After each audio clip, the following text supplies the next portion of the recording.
ಪತ್ರಕರ್ತರ ಸಂಘದ letter pad ಮ್ಯಾಗ ನೀವು ಕಂಪ್ಲೇಂಟ್ ಕೊಡ್ತೀರಿ, ಏನಂತ ಕೊಡ್ತೀರಿ? ಮಾಹಿತಿ ಹಕ್ಕನ್ನ ದುರುಪಯೋಗ ತಗೋತಾನ ಬಿ ಎಂ ಪಾಟೀಲ್. ಸರ್, ಮಾಹಿತಿ ಹಕ್ಕನ್ನ ದುರುಪಯೋಗ ತಗೋನಕ್ಕೆ ನಾನು ಯಾರು? ದಾಖಲೆಗಳನ್ನು ಪರಿಶೀಲಿಸಿ ನೀವು ಗಣನೆಗೆ ತಗೊಂಡು ನಾನು ದೂರು ಕೊಟ್ಟ ಮೇಲೆ ಅವ್ರದ್ದು ಬೈಲ ಮತ್ತು ರಿಜಿಸ್ಟ್ರೇಷನ್ ಕಾಫಿ ತರ್ಸಕ್ಕೆ ಓಡಾಡ್ತಾರೆ ರೀ ಇವರು ಬಿ ಟಿ ಡಿದವರು.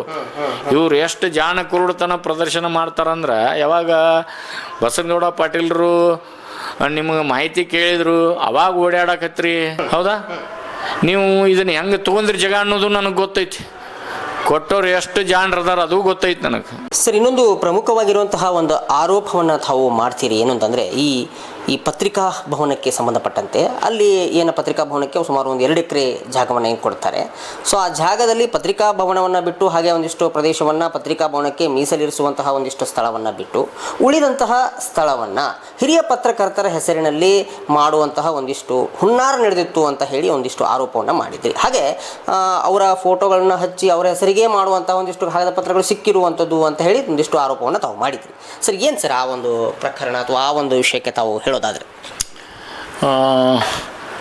2009ರಲ್ಲಿ 2 ಎಕರೆ ಖಾಲಿ ನಿವೇಶನವನ್ನು ಪತ್ರಿಕಾ ಭವನಕ್ಕೆ ನೀಡುವ ಮೂಲಕ, ಕಬ್ಜಾ ಪತ್ರ ನೀಡುವ ಮೂಲಕ ಅವರಿಗೆ ಅದನ್ನು 2 ಎಕರೆ ಜಮೀನನ್ನು ನೀಡಿದ್ರು ಸರ್. ಬಾಗಲಕೋಟೆ ಪಟ್ಟಣ ಅಭಿವೃದ್ಧಿ ಪ್ರಾಧಿಕಾರ ಅಧಿಕಾರಿಗಳು.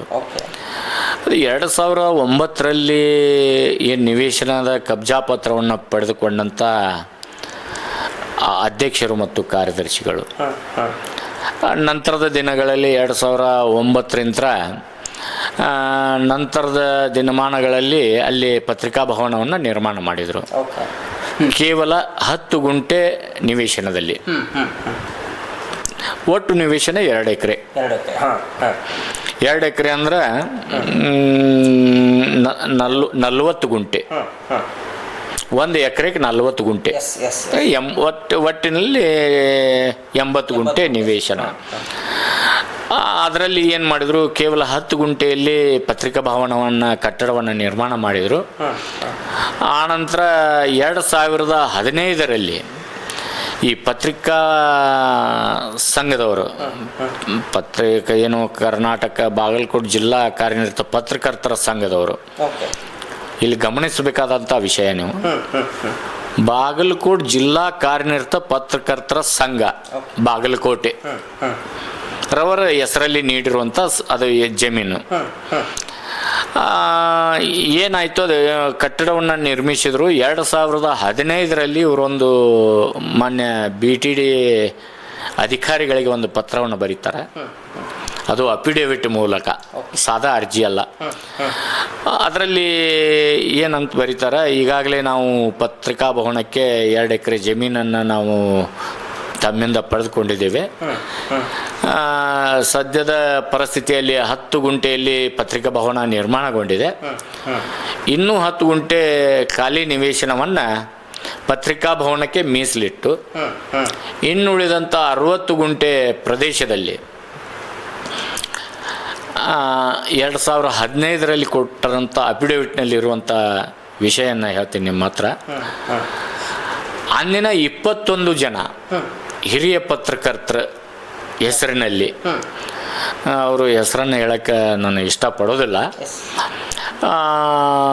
ಸೀನಿಯರ್ ಪತ್ರಕರ್ತರು ಅನ್ನುವಂಥ ಒಂದು ರಿಪೋರ್ಟ್ಸ್ ಅನ್ನುವಂಥ ಒಂದು ಹೆಸರನ್ನು, ಅವರ ಭಾವಚಿತ್ರಗಳನ್ನು ಹಚ್ಚಿ ಒಂದು ಅಫಿಡೇವಿಟನ್ನು ಕೊಡ್ತಾರೆ. ಆ ಅಫಿಡೇವಿಟ್ಗೆ 60 ಗುಂಟೆ ಜಮೀನಿನಲ್ಲಿ ಒಂದು ಲೇಔಟ್ ಮಾದರಿ ಮಾಡಿ, ಅಲ್ಲಿ C ಮಾದರಿ, B ಮಾದರಿ ಅಂತ ಯಾವುದೋ ಒಂದು ನಿವೇಶನಗಳನ್ನು ಮಾಡಿ 21 ನಿವೇಶಗಳನ್ನು ಮಾಡಿ BTD ಪ್ರಾಧಿಕಾರದ ಅಧಿಕಾರಿಗಳಿಗೆ ಕೊಡ್ತಾರೆ. ಇಲ್ಲಿ 20 ಗುಂಟೆ ಜಮೀನನ್ನು ಪತ್ರಿಕಾ ಭವನಕ್ಕೆ ಮೀಸಲಿಟ್ಟು 60 ಗುಂಟೆ ಏನು ಲೇಔಟ್ ಮಾಡಿರ್ತಾರೆ ರೀ ಅವರು.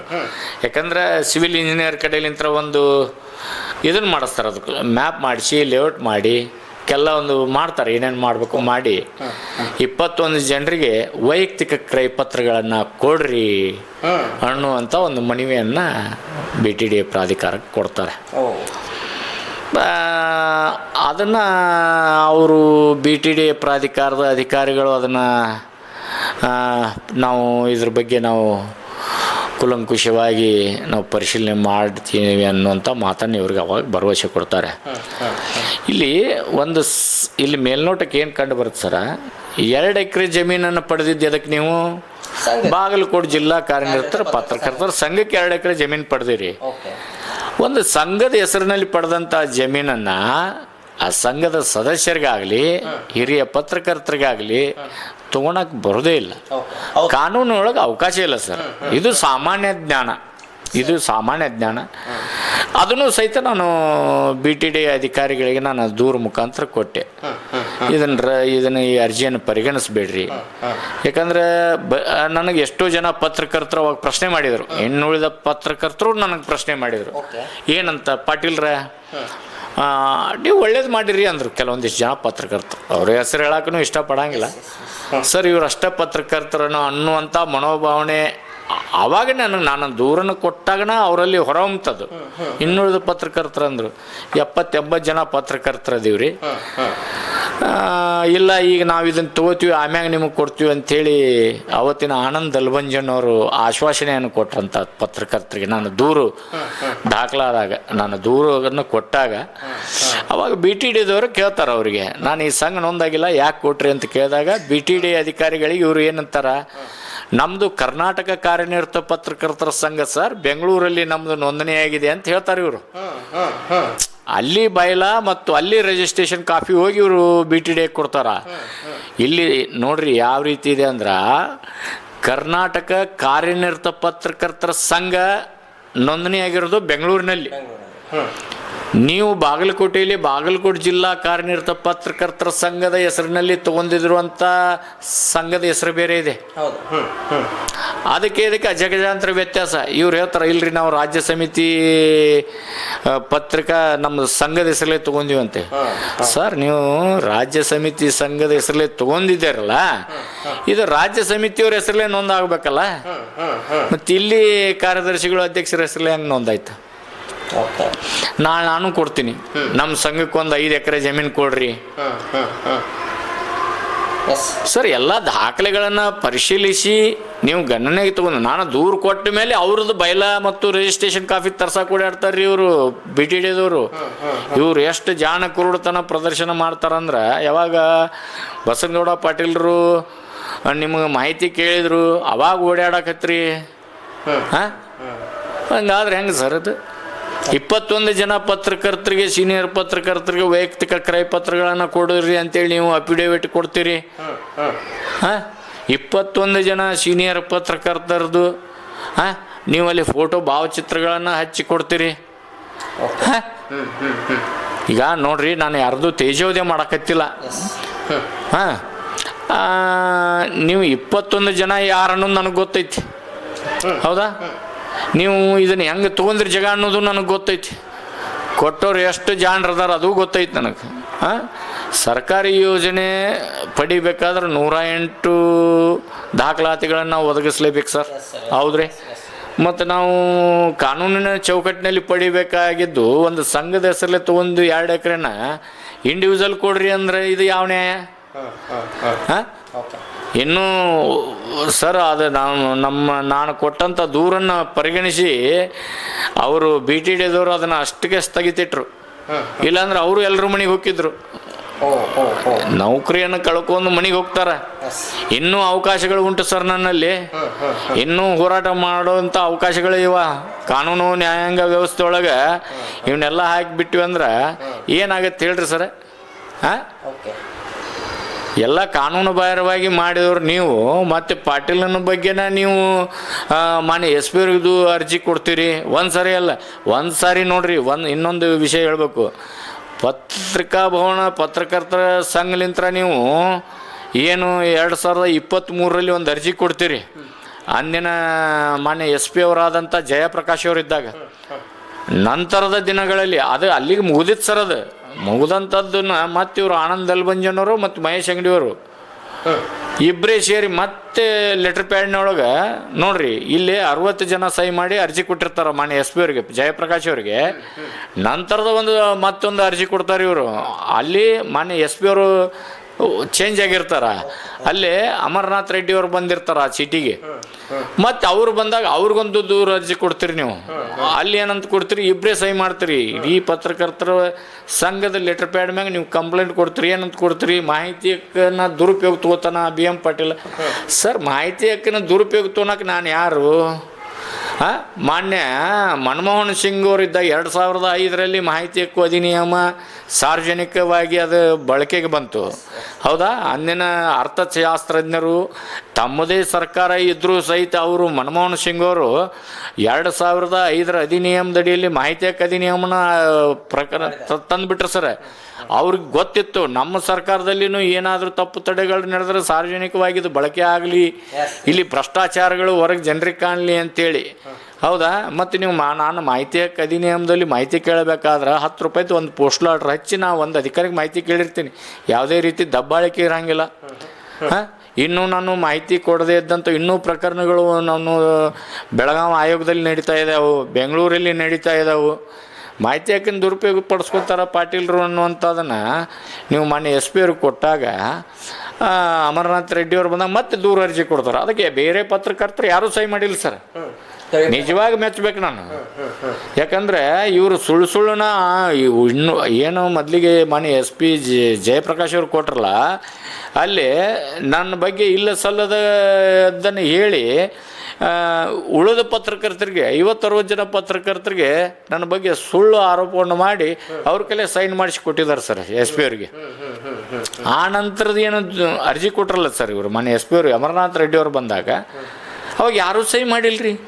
ಆನಂದ್ ಅಲ್ಬಂಜನ್ ಅವ್ರನ್ನ ಬಿಟ್ರೆ, ಮಹೇಶ್ ಅಂಗಡಿ ಅವ್ರನ್ನ ಬಿಟ್ರೆ ಆ ದೂರ ಅರ್ಜಿ ಒಳಗೆ ಯಾರೂ ಸಹಿ ಮಾಡಿಲ್ಲ. ಅದು ಪ್ರತಿ ನನ್ನ ಕಡೆ ಐತಿ. ಅದನ್ನು ಮಾಹಿತಿ ಹಕ್ಕನಾಗ ತಗೊಂಡೆ ನಾನು ಪೊಲೀಸ್ ಇಲಾಖೆಲಿಂತ. ಸರ್, ಮಾಹಿತಿ ಹಕ್ಕನ್ನ ಎಲ್ಲಿಯೂ ದುರ್ಬಳಕೆ ಮಾಡೋದಂಥ ಅವಶ್ಯಕತೆ ಇಲ್ಲ. ಈಗ ಬಾಗಲಕೋಟೆ ಜನರಿಗೆ ಗೊತ್ತೈತಿ ನೋಡ್ರಿ. ಇವತ್ತು 60 ಲಕ್ಷ ಅನುದಾನ ಕೊಟ್ಟಿದ್ರು ಪತ್ರಿಕಾ ಭವನಕ್ಕೆ, 15-17 ಲಕ್ಷ ರೂಪಾಯಿ ಮಾಹಿತಿ ಹಕ್ಕು ಅಧಿನಿಯಮದೊಳಗೆ ತಕ್ಷಣ ನಾ ಅನುದಾನಕ್ಕೆ ಬ್ರೇಕ್ ಹಾಕ್ಸಿದೆ ಮನೆ ಜಿಲ್ಲಾಡಳಿತಕ್ಕೆ, ಹೌದಾ? ಇವತ್ತು ಇನ್ನಿತರ ಅಕ್ರಮ ಅನಧಿಕೃತ ಕಟ್ಟಡಗಳ ಬಗ್ಗೆನೂ ನಾನು ಸಾರ್ವಜನಿಕ ವಲಯದೊಳಗೆ ಈಗಾಗಲೇ ನಾನು ಅದು ಮಾನ್ಯ ನ್ಯಾಯಾಲಯದಲ್ಲಿ ಐತಿ, ಆ ವಿಷಯ ಮಾತಾಡಬಾರ್ದು. ಅಂದ್ರೆ ಮಾಹಿತಿ ಹಕ್ಕು ಬಂದಾಗ ಅದು ಒಂದು ಭ್ರಷ್ಟಾಚಾರ ನಿಗ್ರಹ ಮಾಡುವಂಥ ಒಂದು ಮಾಹಿತಿ ಹಕ್ಕು ಅರ್ಜಿದಾರನಿಗೆ ಅದು ಬತ್ತಳಿಕಿದ್ದಂಗೆ ಸರ್. ಹೌದು, ನಾವು ಖಾಲಿ ಪುಗಾಟನ ನಮ್ಗೆ ನೋಡ್ರಿ, ಇಲ್ಲಿ ನಾವು ನಿಮ್ಮ ಮುಂದೆ ಕುಂತು ನಾವು ಈ ರೀತಿ ಹೇಳಿಕೆಯನ್ನು ಕೊಡ್ಬೇಕಾದ್ರೆ ಒಂದು ಅರ್ಧ ಗಂಟೆ ಸಮಯ, 1 ಗಂಟೆ ಸಮಯ ತೊಗೋಬೇಕು. ಒಂದೊಂದು ನಿಮಿಷಕ್ಕೂ ಭಾಳ ಪ್ರಾಮುಖ್ಯತೆ ಇದೆ ಸರ್. ಯಾರು ಖಾಲಿ ಕುಂತು ಪಾಟೀಲ್ರು ಬರೀ ಖಾಲಿ ಕುಂತರು ಅರ್ಜಿ ಬರೆದ್ರು ಹಾಕಿದ್ರು ಅಲ್ಲ ಅಂಥೇಳಿ ನಾನು ಹೊಳ್ಳಿ ಮನವರಿಕೆ ಮಾಡಿದೆ ಮಾನ್ಯ SP ಅವ್ರಿಗೆ. ಸರ್, ಇದು ಹಿಂಗಾಗೈತಿ, ಈಗಾಗಲೇ ನ್ಯಾಯಾಲಯದಲ್ಲಿ ನೋಡ್ರಿ ಹೆಂಗಂತವ್ರವರು ನ್ಯಾಯಾಲಯದಲ್ಲಿ ಕೋರ್ಟ್ನಲ್ಲಿ ಪ್ರಕರಣ ಚಾಲು ಐತಿ ಅಂತಾದ್ರಾಗ ಇವರು ಮಾಡಿ ನನ್ನ ಹೆಸರಲ್ಲೇ ಒಂದು ಮತ್ತೆ ಅರ್ಜಿ ಮಾಡ್ತಾರೆ ಮಾನ್ಯ SP ಅವ್ರಿಗೆ. ಅಲ್ಲಿ ಉಳಿದ ಪತ್ರಕರ್ತರು ಯಾರೂ ಮಾಡಿಲ್ಲ ಸರ್. ಅದು ಅಲ್ಲಿ ಏನಂತ ಹೇಳಕ್ಕೆ ಹೋಗ್ರಿ ಇವರು, ಉಳಿದ ಪತ್ರಕರ್ತರ ಮುಂದೆ ತೊಗೊಂಡೋಗಿ ಅವ್ರು ಸಹಿ ಮಾಡಕತ್ರ. ಮತ್ತು ಇನ್ನುಳಿದ ಪತ್ರಕರ್ತರು ಮೊದಲಿಗೇನು ಸಹಿ ಮಾಡಿದ್ರಲ್ಲ ಲೆಟರ್ ಪ್ಯಾಡ್ನಾಗ, ಯಾವೊಬ್ಬರು ಪತ್ರಕರ್ತರು ಇವ್ರಿಗೆ ಸಹಿ ಮಾಡ್ತಿದ್ದಿಲ್ಲ. ಅದು ಒಂದೇ ತಂದೆ ನಾವು ಬೆಳಕಿಗೆ ಸರ್. ಅವಾಗ 60-70 ಜನ ಸಹಿ ಮಾಡಿಕೊಟ್ರು, ಪಾಪ ತಿಳಿಲಾರ್ದ ಈ ಕಡೆ ಪಾಟೀಲ್ರಿ ಏನು ಅನ್ನೋದು ಅವ್ರಿಗೆ ಗೊತ್ತಾಯ್ತು. ಆನಂತರ ಯಾರೂ ಸಹಿ ಮಾಡಿಲ್ಲ ಸರ್ ಅಂತೇಳಿ.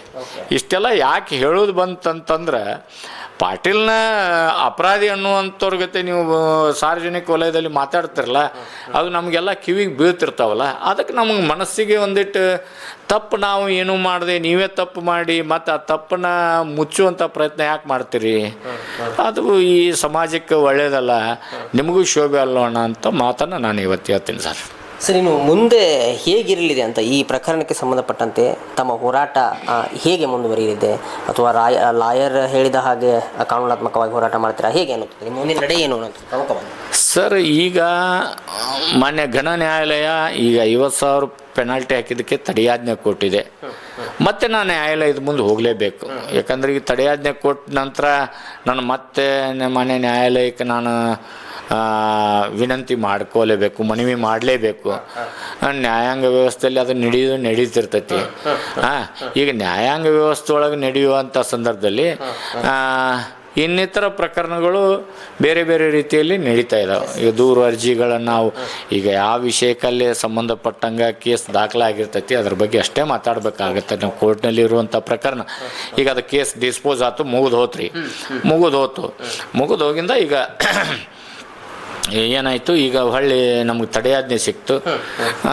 ಅದರ ನಂತರ ಸ್ವಲ್ಪ ನಮ್ಗೆ ಅವಕಾಶಗಳು ಅವಕಾಶಗಳು ಸಿಕ್ಕಾಗ ಮತ್ತೆ ಪ್ರಕರಣಗಳನ್ನು ಮತ್ತೆ ಯಾವ ರೀತಿ ಮಾಡಬೇಕು, ನಮ್ಮ ನ್ಯಾಯವಾದಿಗಳ ಕುಂತು ವಿಚಾರ ಮಾಡಿ ಮುಂದಿನ ನಡೆ ನಮ್ಮದು ಯಾವ ರೀತಿ ಇರಬೇಕು ಅನ್ನುವಂಥದ್ದು ಅವರು ನಾವು ಕೂಡಿ ಅದೊಂದು ಡಿಸ್ಕಷನ್ ಮಾಡಿ ಮುಂದಿನ ಒಂದು ಹೆಜ್ಜೆ ಇಡುವಂಥ ಪ್ರಯತ್ನ ಮಾಡ್ತೀವಿ ಸರ್.